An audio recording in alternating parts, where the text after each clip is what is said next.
US Education Department plans to cut half of its workforce. Good. The US Department of Education is planning to cut about half of its workforce as the Trump administration wants to slash the size of the federal government, which is wonderful. The mass layoffs will affect nearly 2,100 people who are set to be placed on leave from the 21st of March. Trump has long sought to eliminate the department, a long cherished goal of some conservatives, but such an action would require approval by Congress. The department, which has an annual budget of around $238 billion, employs more than 4,000 people. Established in 1979, the department oversees funding for public schools, administers student loans, and runs programs that help low income students. But Trump has accused the agency of indoctrinating young people with inappropriate racial, sexual, and political material, or as we like to call it, the long march through the institutions, because the fucking leftists co opted all of it. Damn, I swore before the first minute. It's fine.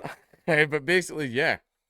Hey, can I learn how, taxes work? Can I learn how mortgages work? Can I learn how to manage a home? Can I learn how to apply for jobs?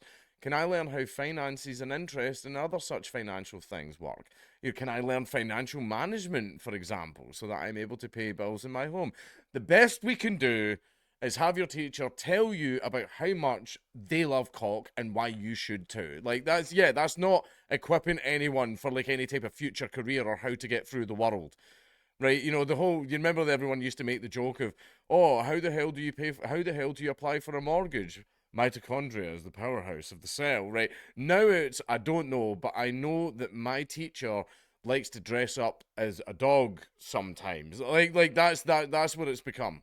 That's what it's become. So it's not fit for purpose. School is supposed to educate you and help you get through life, right? Knowing so much about sexuality does not get you through life. Oh, your teacher told you that they're bisexuals. Their job's in that. Aye, it's a joke. It's a bloody joke. A common misconception is that the department operates US schools and sets curricula. That is done by states and local districts. And a relatively small. Yeah, okay. And they all just decided to start doing the same thing all at once, did they? Interesting. And a relatively small percentage of funding for primary and secondary schools, about 13%, comes from federal funds. The majority is made up from states and local groups. What local groups? Don't worry about it. They're totally not owned by Soros. The agency also plays a prominent role in administering and overseeing the federal student loans used by millions of Americans to pay for higher education. Wow. Sounds like leftists should be happy about this then. As part of the Department of Education's final mission, the department today initiated a reduction in force impacting nearly 50% of the department's workforce. A statement from Education Secretary Linda McMahon said on Tuesday. She said the cuts would impact all divisions in the department and were made to better serve students, parents, educators, and taxpayers. The agency had 4,133 employees when Trump was sworn into office, an announcement from the department states. It has the smallest staff of all the 15 US cabinet level agencies.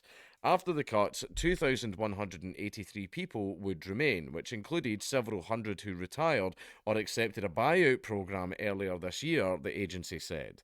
The notice to employees said all of those who are laid off would continue to receive their normal pay and benefits until 9th of June, as well as a severance package or retirement pay based on how long they'd worked at the department. The Department of Education will continue to deliver on all statutory programs that fall under the agency's purview, including formula funding, student loans, Pell Grants, funding for special needs students, and competitive grant making, the email states. The reports have suggested that Trump, for weeks, has considered signing an executive order impacting the Department of Education, though he has not yet done so. Several of his executive orders have been met with lawsuits, as have Trump's dramatic cuts at agencies around Washington. Look, basically, Elon went into Twitter and sacked 90% of the workforce, and Twitter works just fine. Few teething problems at the start, but now it works just fine. Oh, Twitter was down the other day. Yeah, it was a cyber attack from Ukrainians that are very, very upset.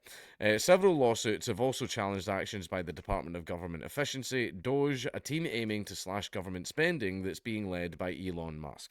The agency has installed deputies at various agencies, slash staff, and access data across the government because they need to do that in order to be able to do their job.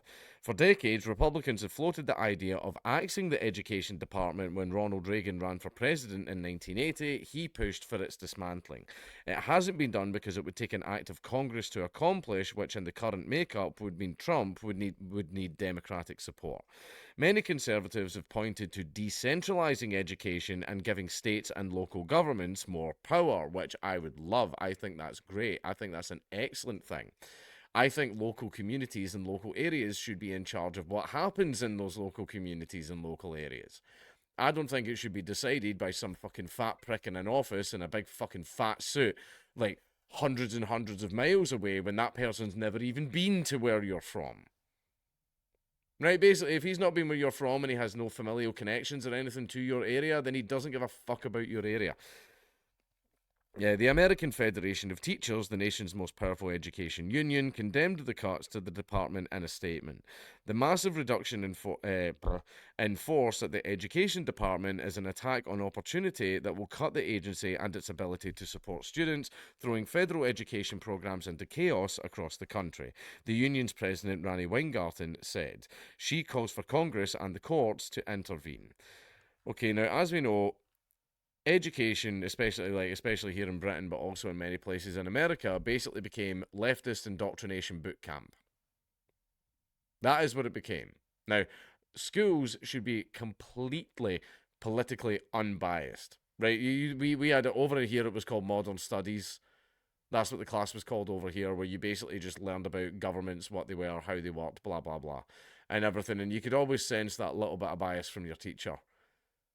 Yeah, anyway, the Tories did, but then Labour did, yeah. You could always sense it from your teacher. Everyone's got biases. It doesn't matter what department they're in or what job they have. Everyone has biases, right? It's human. It's human. There's nothing you can do about it. However, even though my modern studies teacher clearly had a bias, he still taught everything. He still taught everything, and he basically taught both sides of the argument. But that's not the way it works in schools currently. You will salute the pride flag. You will welcome refugees. You will love migrants. If you don't, you're a great big bad racist and we're going to exclude you and make you feel really, really bad in school. And that's what I've just discussed in like another video as well. Because all that ideology has been rammed down young people's throats, young people are rejecting it. I mean, people don't like being told that they're shite, horrible, and terrible and should apologise profusely and be led down the street naked while everyone screams shame, shame, shame, just because they were born white. People tend not to like that. For a bunch of people that sit there going, "Oh, you can't come after us for all these immutable characteristics about us," they sure like going after people with immutable characteristics, ones that they don't like, ones that, according to them, shouldn't be protected. Right? It's a lot of nonsense, and that is what is being taught in schools. People are getting fed up with it, so you fucked around and now you're finding out. Play stupid games, win stupid prizes.